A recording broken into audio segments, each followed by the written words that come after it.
Brand new vinyl update. Gonna put this shit in your face. So many hot tunes and so many hot nights in my apartment, though ironically it's quite cold outside. Also, I'm wasting time and wasting even more money on so much fucking goddamn bullshit. I should be getting ready for work, but instead I'm doing this. Bam, bam. Hi. Hello, how are you doing today? I'm doing great, as you can tell by my jaunty, upbeat song. Welcome to a brand new vinyl update, our third of 2022. Today, we'll be looking at a slew of records I have collected in the last 3 months, basically ever since the previous vinyl update video back in June of 2022. As per usual, feel free to tell me what records you've been picking up lately in the comments below. Feel free to tell me what you're on the lookout for, what I should be on the lookout for, and yeah, I feel like the rest is self-explanatory, so boom! Vinyl update, September 2022. Let's do this. First up, we have an album that is highly influential, but also severely, extremely, stupidly underappreciated. An album I never thought I'd see on vinyl. It's Slaughter in the Vatican from Exhorder, an album that was massively influential to thrash metal of the early 1990s, and also to what would later be known as groove metal. Over 30 years later, this remains an extremely punishing, cutthroat record from start to finish. I love how crunchy the guitars are. I love how massive the drums are. I love how big and dynamic the grooves themselves are, and I like the contrast with the thrashier kind of speed metal, extreme metal fury. A lot of the lyrical concepts and themes have, in my opinion, aged eerily well over the course of the past 30 years, too. I mean, I don't know about y'all, but I would have no issue hanging the Pope. Kinda based, kinda great, kinda cool. The record itself, awesome. On Classic Black. Found this at Cops Records, which is basically the place to go for, you know, vintage metal shit. So, yeah. Love it. Love them. Thank you, Cops. Your names are going to be brought up a lot, because there's a lot of old records I have, courtesy of you. So, shout out to Cops Records in Ontario. One of the best record stores in this city still. Next up, we have something from Voivod. It should not be at all shocking for you to hear that I'm buying more Voivod vinyl. I think I've shown off records from Voivod in almost every other vinyl update video in the past year. This one is very special, though, because it's Nothing Face. And it's the Record Store Day variant of Nothing Face, which means it is pressed on kind of this cloudy white, pink, and light blue vinyl. Look at that. That is stunning. One of the most important avant-garde and progressive thrash metal records of all time. It's weird, it's slightly convoluted and all over the place, but fascinating, extremely fun to dissect and analyze, and to just even jam on a casual level. Like, get yourself a couple of edibles, play this fucking bad boy, and get lost within the never-ending insanity of it. It's a fucking blast. Pretty sure at this point I now own every single Voivod album from, like, the classic era, because I have the first 3 records, this obviously, and then I have some of the 90s stuff like Outer Limits and Angel Rat. I have a lot of the modern stuff. At this point, it's literally just the Jason Newsted stuff that I don't have at all. I think at this point, even though I'm not a huge fan of that particular era of Voivod, I may as well just collect them all, you know? Like, fuck it. It's like Pokemon. If you're so close to getting them all fucking 9 million or however many of them there are at this point, why would you stop at 8,999,999? Get all 9 million, dumbass. Another weird one coming up, it's Disco Volante from Mr. Bungle, featuring Mike Patton of Faith No More fame. One of the strangest motherfuckers alive, and this is honestly one of his strangest records ever. Like, this is so fucking weird. All kinds of weird experimentation and genre fusion nonsense. Metal, rock, alternative, electronic music, all kind of thrown into a blender with this almost kind of schizophrenic kind of, like, atmosphere. Like, it's just a totally bizarre record, and I mean that in the best way possible. Granted, Mr. Bungle was never known for making, like, really accessible music, but even by their standards, this is This is pretty gnarly. I love it, though. It's not for everyone. It's kind of an artsy-fartsy mess, but it's my artsy-fartsy mess. So fuck you. Pressed on classic black vinyl.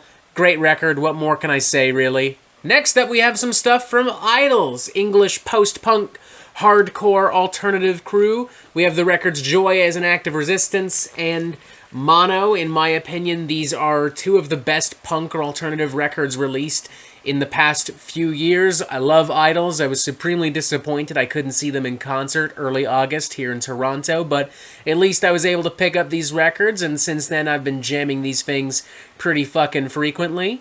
If you're familiar with modern punk and alternative music, you're probably familiar with those records. If not, go check them out. They're awesome. Speaking of great modern punk, we also have Gentrified Chicken and Fuck These Fucking Fascists from The Muslims, an American band comprised entirely of queer people of color, which is really cool to see. Love this image of former punk icon Johnny Rotten being beaten to a pulp here for, you know, basically becoming everything that he used to fucking despise and hate. So, you know, fuck him. He's a bigot. He sucks. He's a hypocrite. He's a sellout. Both of these albums are pressed on some pretty cool variants. Fuck These Fucking Fascists is on pink vinyl. It's also a great record. It's probably my favorite of these two. I just think that it's way more punchy, way more provocative, way more urgent, and as such, a little bit more interesting. Gentrified Chicken, you know, great too. Something about the album cover, there's something kind of striking about the raw chicken on the front, especially because from what I understand, these guys are vegan, so that's kind of funky. And this one here is pressed on white vinyl. Yeah, and also a great record. In case I hadn't said that already, I might have. I don't care. I'm going to say it again. It's a great record. Anna was actually the one that scoped these records out because she was in the mood for some punchy, provocative, modern punk music. On that note, I should say that these last few records, everything from the Muslims to that Voivod record, we picked all of that up in what was our first vinyl record haul as a married couple. Ain't that funky? Spent thousands of dollars on a wedding, and we still decided to put some cash aside for our first vinyl haul together. Ain't that fucking romantic? Ain't that fucking beautiful? Shout out to Anna. She's wonderful. She's great. I love you. I love you too, for the record, as in you, the person watching this right now too. Don't worry, I've still got a special place in my heart just for you, the person watching this. You're beautiful. I love you too. Alright, next up we have another really weird one, probably one of my favorite albums of 2022 so far, metal or otherwise.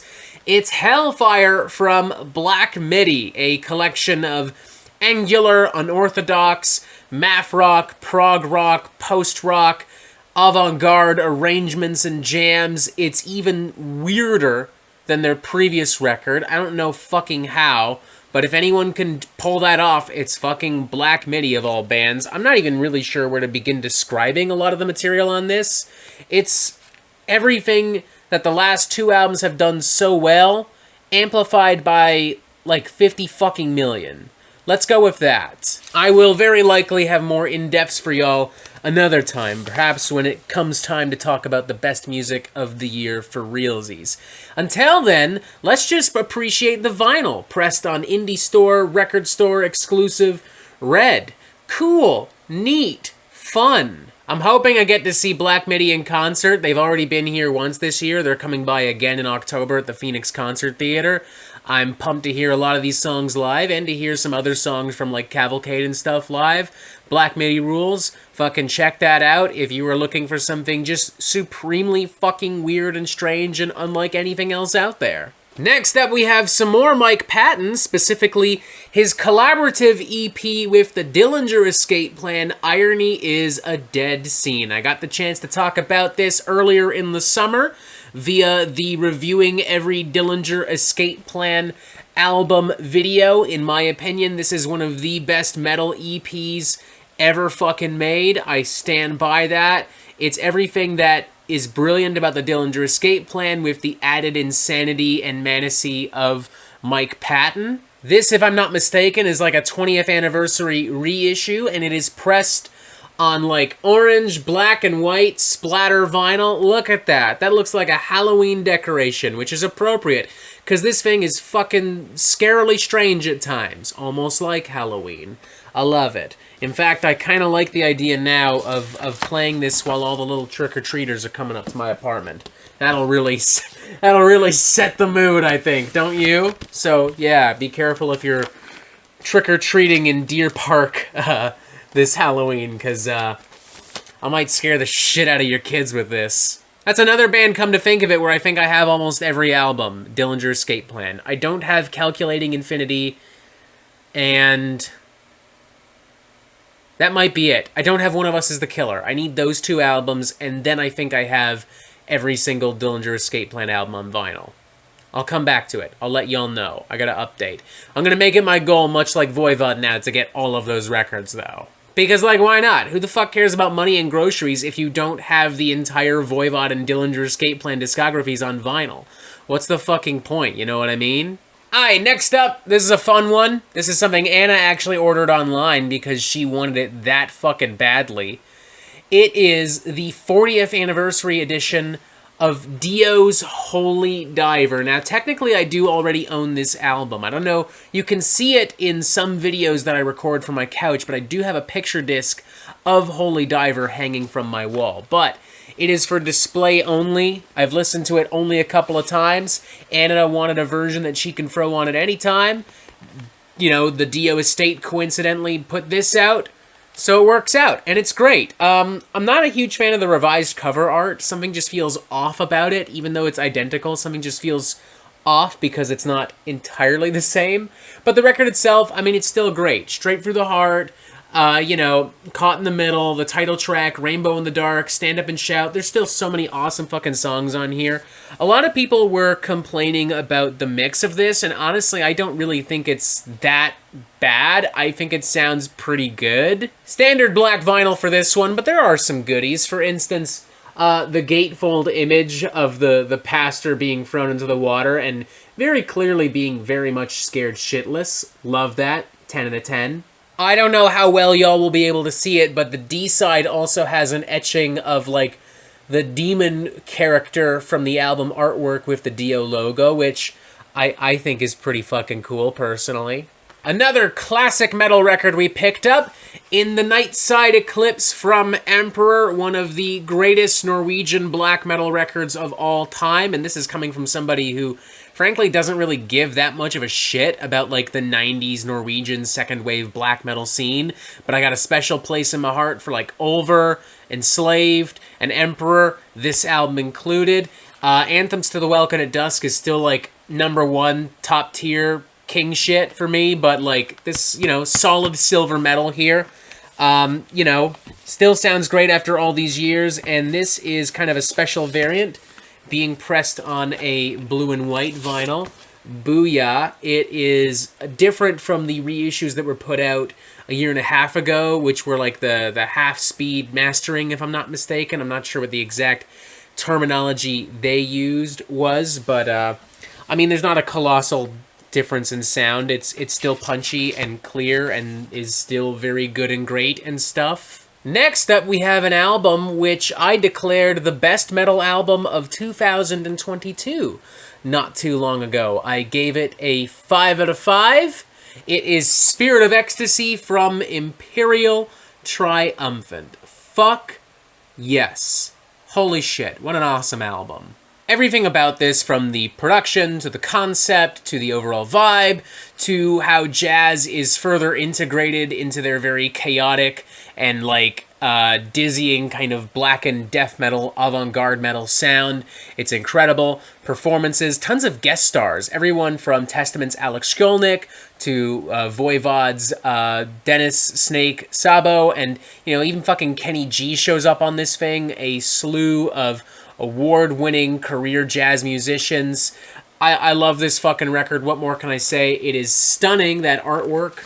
On the inside, we also have the rest of Imperial Triumphant looking quite menacingly upon you. Like, that is not what I expected to see. I'll say a step down in that regards from Alphaville, which had the entire artwork pressed along and I'm losing all kinds of shit. Holy fuck. That's what I get for daring to criticize the packaging ever so slightly. It fucking falls apart. You know what is awesome about this vinyl, especially about this particular variant, is the vinyl itself. I don't know what you would call this. I can't remember what the band called it. But it looks amazing, and it's kind of trippy and kind of wild. And I love it. Look at that. That is so fucking cool. The downside to ordering that vinyl online is I couldn't buy it from Imperial Triumphant in person when I saw them literally last week at the Opera House, but that's okay, because I got something even better. Y'all ready for this? This is insane. Only a few of these were made, and I have one of them. Are you ready? Are you ready? Good. Here it is. It's an Imperial Triumphant fan! Look at that! That is fucking awesome! It's like weirdly addictive to like do that motion. I don't know how to explain it. It's just so satisfying. Like Anna will tell you, like I'll just be like, oh my, it sure is hot in here. Whoo! And it's cool. It's just fucking cool. End of story. What more do you need to know? So, yeah. Yeah. Get fucked. I have this and you don't. Alright, next up we have something that is not metal. It's not punk. It's not even rock. It's hip-hop.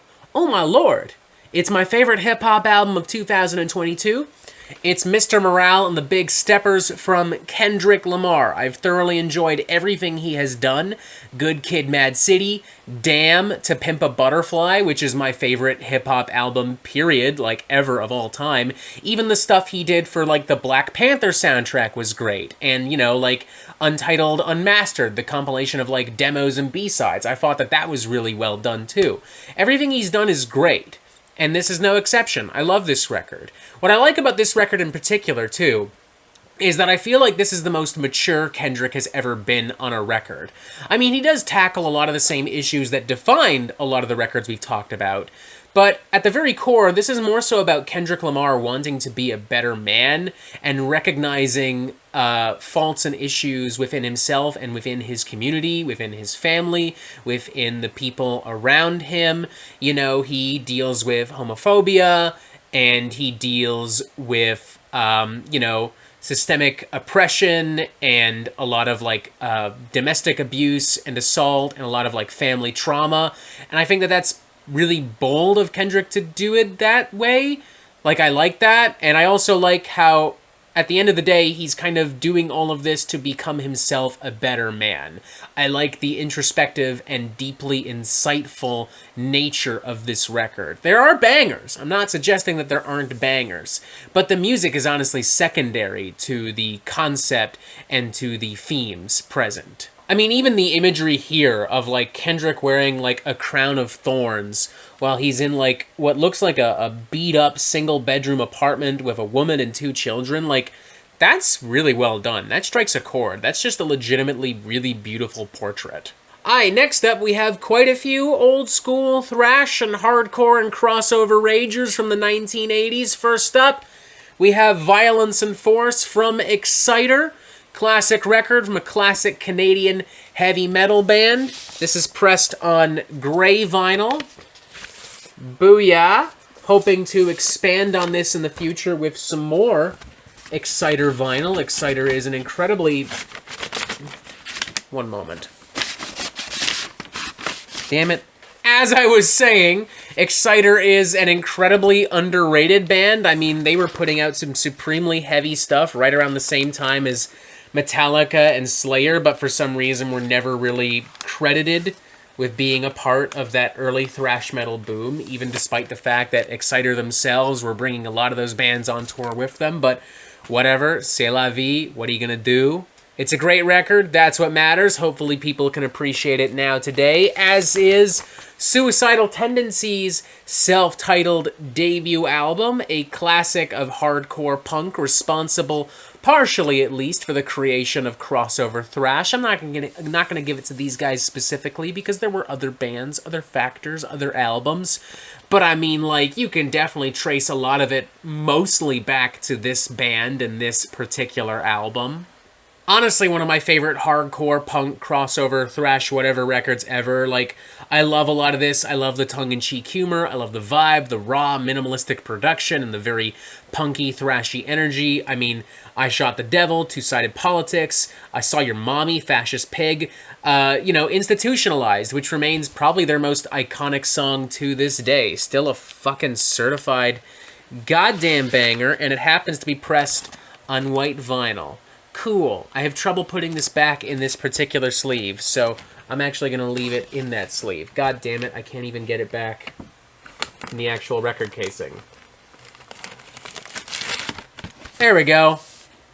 A little messy, but we did it. Also, That's What She Said. Also, The Age of Quarrel from Cro-Mags. Booyah! Another classic hardcore punk crossover record. Love this fucking thing. I was a little hesitant to pick it up because from what I understand, there's some issues between current and former members of Cro-Mags and the record companies in question who own the masters for this thing. Some people who have not gotten paid and some shit like that. I don't want to get too involved with it. I saw this record at a discounted price. I want to jam Cro-Mags. I'm going to leave it at that. Eagle-eyed viewers, or perhaps in this instance, eagle-eared listeners, if that's the correct analogy, it probably isn't. Fuck it, whatever, one thing at a time, may have noticed that I mentioned seeing Imperial Triumphant live in concert last week, which means I also must have seen Zeal Ardor, considering they were on tour together. And of course, this means I had the opportunity to pick up some Zeal Ardor vinyl, which I absolutely took advantage of, because boom! Devil is Fine, and boom!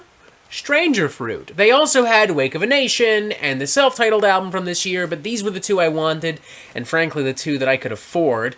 So, yeah, these were the two I got.